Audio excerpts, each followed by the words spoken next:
With mutual funds, there is a front-end load or a back-end load, which is also known as a contingent deferred sales charge. In the 1980s, a third fee was introduced to mutual funds, and it's known as a 12b-1 fee. 12b-1 fees are used to recoup the cost of advertising and marketing the mutual fund. The industry convinced regulators that charging existing mutual fund shareholders a 12b-1 fee would lower their costs overall as they brought more people into the fund. 12b-1 fees have stuck, and they're still used in the industry today. They brought about a significant change as well.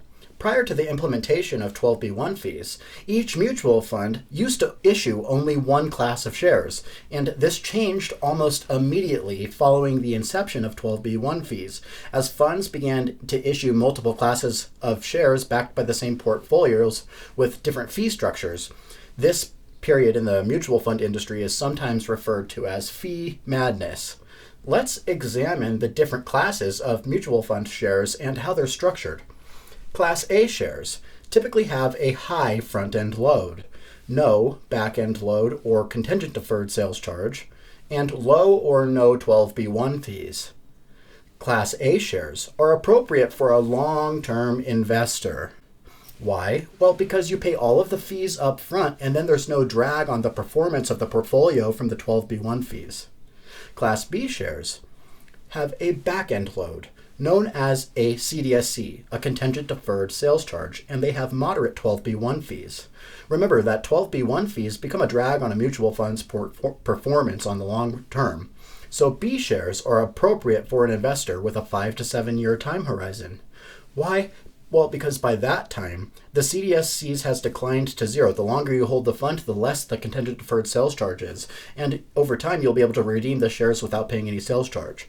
So think about it this way. On your test, a question might ask, a customer is wondering what class of shares to purchase, A shares, B shares, or C shares. And then it'll give you a little box of the contingent deferred sales charge, so after 5 years of the B shares, they have declined to zero. But with the A shares, no matter what, they're going to pay necessarily a certain percent of front-end load sales charge. So if they want to get the lowest sales charge but have a time horizon of 5 to 7 years, and after 5 years the CDSCs has declined to zero, well, then it might be appropriate for them to get Class B shares. Why? Because they won't pay any sales charge. So look out for a question like this on your test. They might try to trick you into thinking that Class A shares or Class C shares with a high 12b-1 fee would be the lowest level of sales charge for the customer. But in reality, depending on how long they're willing to hold the fund, Class B shares may be the appropriate avenue. Class C shares have no front-end load, a moderate back-end load, but the highest 12b-1 fees. These shares are appropriate for a short-term investor.